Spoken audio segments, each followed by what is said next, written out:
Good morning. 15 दिसंबर की news में आपका स्वागत है। ये एक न्यूज़ थी।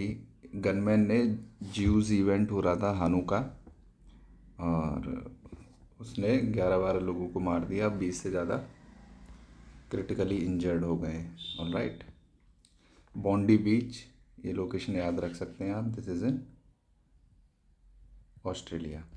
प्रोपेगेंडा का मैं थोड़ा सा बताना चाहता हूँ। प्रोपेगेंडा आप देखिए कि यहाँ पे गनमैन लिखा हुआ है, कहीं पे भी शूटर्स का नाम मेंशन नहीं है।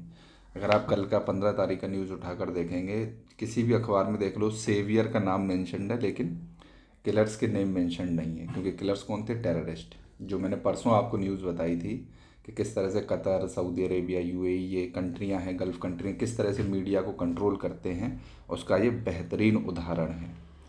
आपको किलर्स, जो दोनों किलर्स थे, बाप बेटे, पाकिस्तान के थे, ना कंट्री ऑफ ओरिजिन पता है, लिखा गया है इसमें, दोनों पाकिस्तान से, उनका नाम नहीं मिलेगा, दोनों ही मुस्लिम थे।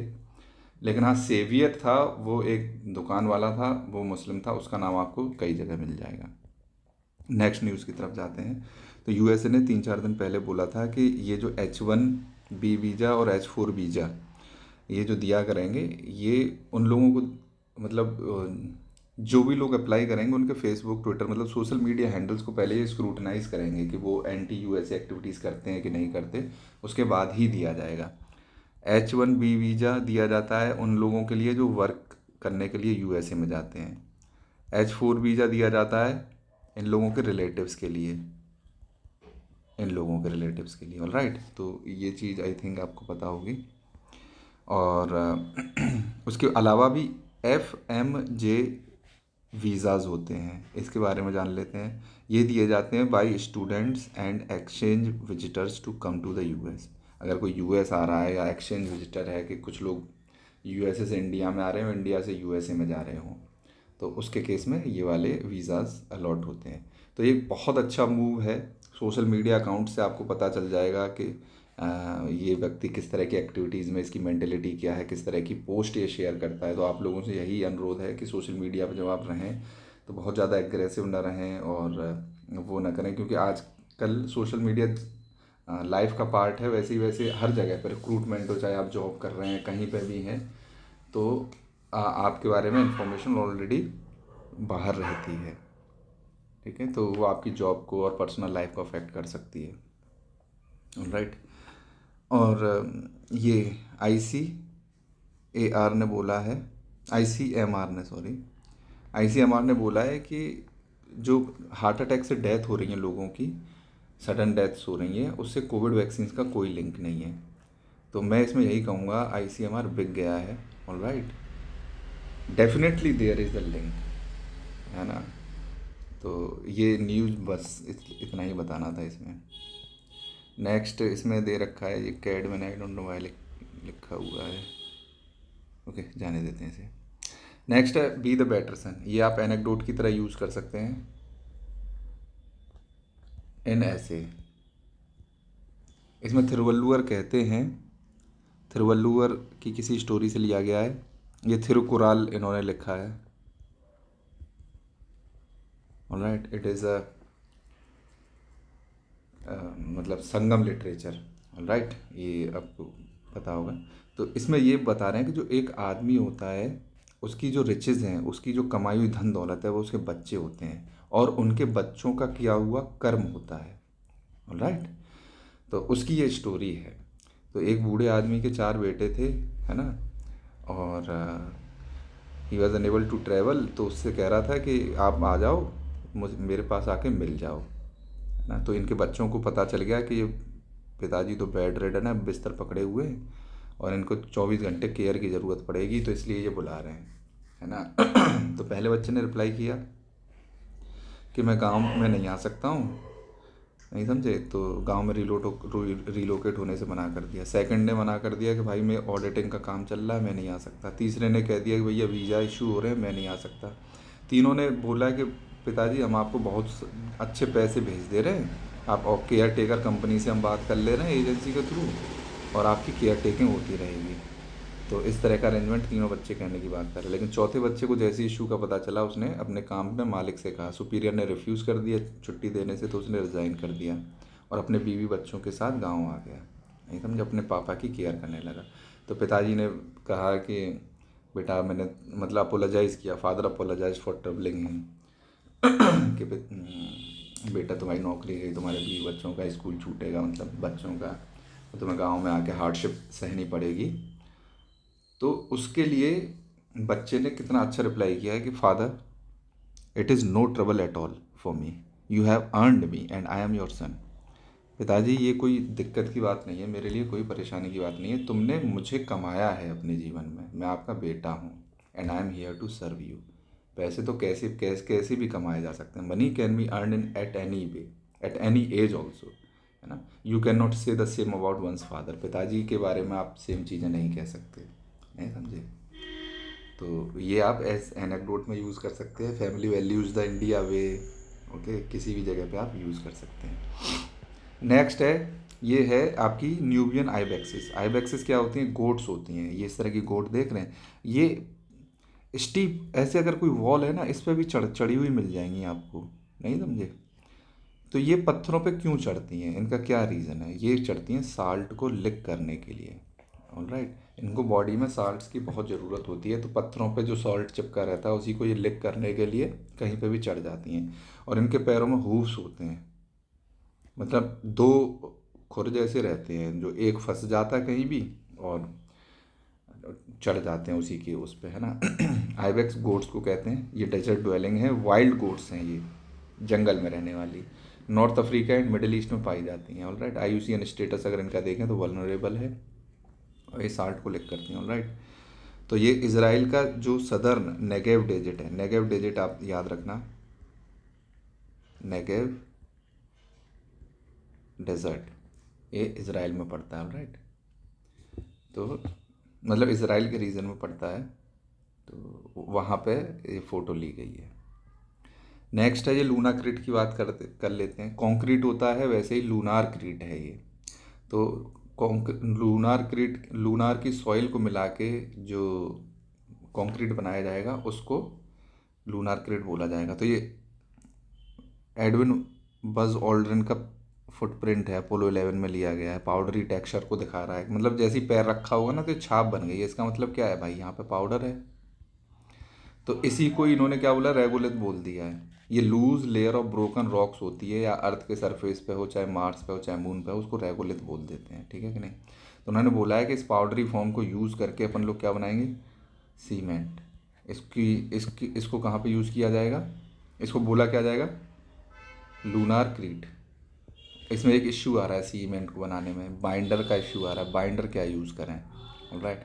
तो कुछ लोग बोल रहे हैं कि अर्थ से बाइंडर्स को स्पेस में पहुंचा दिया जाए, कुछ लोग बोल रहे हैं कि मतलब सल्फ़र का यूज़ कर लो, एनदर इज़ सल्फ़र, ऑलराइट, कि इसको मिक्स करके यूज़ कर सकते हैं, है ना।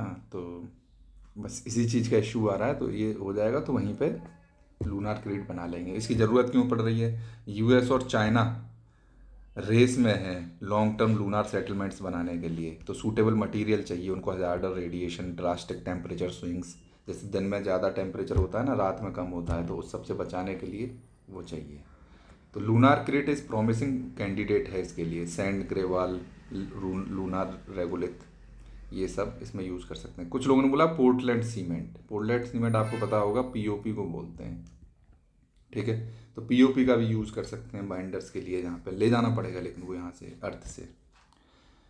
OBC list are being scrutinized in Bengal, तो ये आप करप्शन का वो लिख सकते हैं। देखो हमारे उसमें जो रिजर्वेशन है कॉन्स्टिट्यूशन में, वो कास्ट बेस्ड है, कास्ट बेस्ड है, ना कि नो रिलीजियन बेस्ड। तो वेस्ट बंगाल में क्या किया है ना, कम्युनिटीज़ मेनली मुस्लिम्स को ही एक्सक्लूड करने की बात कर रहे हैं सेंट्रल लिस्ट ऑफ OBC। तो ये अपीजमेंट पॉलिटिक्स में वेस्ट बंगाल की गवर्नमेंट ने, जो TMC की गवर्नमेंट है, तृणमूल कांग्रेस ने, उसने अदर बैकवर्ड क्लास की OBC कैटेगरी में मुस्लिम्स को भर दिया है, मुस्लिम्स की जितनी भी कास्ट है उसको भर दिया है। ऑलरेडी इतने सारे मतलब 50% ज़्यादा पॉपुलेशन OBC की है अगर वैसे देखा जाए तो, और 27% ही रिजर्वेशन मिला हुआ है। इसमें भी तुमने मुसलमानों को भर दिया। तो भाई नेशनल ओबीसी कमीशन है, national OBC commission for backward classes, तो उसने बोला है कि भाई ये इसको लिस्ट को साफ किया जाए, है ना। और यहाँ पे क्लैश भी होंगे। क्लैश क्यों होंगे भाई? क्योंकि मुस्लिम लोग ही करेंगे, क्योंकि उनका नाम हटेगा, उसमें से रिजर्वेशन के बेनिफिट्स जाएंगे। तो ओबीसी कमीशन की हम बात कर लेते हैं। 338 बी से ये बना हुआ है कॉन्स्टिट्यूशन में, है ना। इसका आर्टिकल आप बता देना, आई डोंट रिमेंबर एग्जैक्टली। 103 है I think, 103 constitutional amendment act से इसको किया गया था। आई डोंट रिमेंबर, आप इसको बता देना। ओके, तो ये एज एन एग्जांपल मैं आपको बता सकता हूँ, अपीजमेंट पॉलिटिक्स में आप यूज़ कर सकते हैं। ये मैंने आपको बताया था साइबर स्लेवरी के बारे में, मायावती शहर के बारे में बताया था। ये म्यांमार में पड़ता है, म्यांमार और थाईलैंड के बॉर्डर पे है। तो ये साइबर स्लेवरी के नाम पे ले जाते हैं। ये मैंने बताया था कि आदमी को प्रॉमिस किया जाएगा तुमको कॉल सेंटर की या डाटा एंट्री की जॉब दी जाएगी। कॉल सेंटर, डाटा एंट्री, इनको फिर थाईलैंड में ले जाएंगे। थाईलैंड से इनको फिर Laos, Cambodia, Myanmar, Laos, Cambodia, Myanmar, इन कंट्रियों में भेज देते हैं। साइबर स्लेवरी करवाते हैं। फिर इनसे जो है cyber fraud, cyber crime type की चीज़ें करवाई जाती हैं, राइट। तो इसी को क्या बोल दिया गया है? Cyber slavery. हाँ, ये ड्रग म्यूल्स मतलब ट्राइबल यूथ्स को, बहुत सारे लोग, ये डिस्ट्रिक्ट है अल्लूरी सीतारामा राजू, आंध्र प्रदेश की। एज एन एग्जांपल आप इसको यूज़ कर सकते हैं। यहाँ पे जो ड्रग लॉर्ड्स हैं वो 10वीं 12वीं में पढ़ रहे बच्चों को, बेचारे गरीब तो होते ही हैं, उनको पैसे का लालच दे के ये लोग ड्रग स्मगल करवाते हैं। बच्चे स्कूल में जा रहे हैं, पढ़ने जा रहे हैं या कहीं भी जा रहे हैं, तो वो कम सस्पेक्टेड रहते हैं, राइट। तो उनके बैग में ड्रग्स को एक शहर से दूसरे शहर पहुंचाने का ये लोग काम करते हैं। इससे क्या होता है कि बच्चा पकड़ा जाता है तो उसकी लाइफ, क्योंकि ये नॉन बेलेबल ऑफेंस है, राइट, तो इसमें बेल नहीं मिलती है, तो उनकी लाइफ ख़राब हो रही है। तो यही पड़ा हुआ है कि कई सालों से बच्चे जेल में पड़े हुए हैं, गांजा मिल जाता है इनके, है ना। फिर इनके ऊपर ये national drug psychotropic substances act 1985 लगा देते हैं। तो ये आप एज एन एग्जांपल यूज़ कर सकते हैं। प्लस ये सहयोग ऐप के बारे में बात कर लेते हैं। मिनिस्ट्री ऑफ होम अफेयर्स ने लॉन्च किया था 1-2 साल पहले। तो ये पोर्टल है फॉर साइबर क्राइम्स। जो भी साइबर क्राइम्स हो रहे हैं तो वह आप इसमें वो कर सकते हैं। प्लस इसके थ्रू क्या करेगी, जो गवर्नमेंट है, ढेर सारी मिनिस्ट्री हैं, अगर कोई फेक न्यूज़ चल रही है ट्विटर, सोशल मीडिया साइट्स पे, तो उसको टेक डाउन करने का नोटिस ये लोग दे सकते हैं। Sending notice to online intermediaries like social media platforms to remove illegal content under IT act of information technology act of 2000।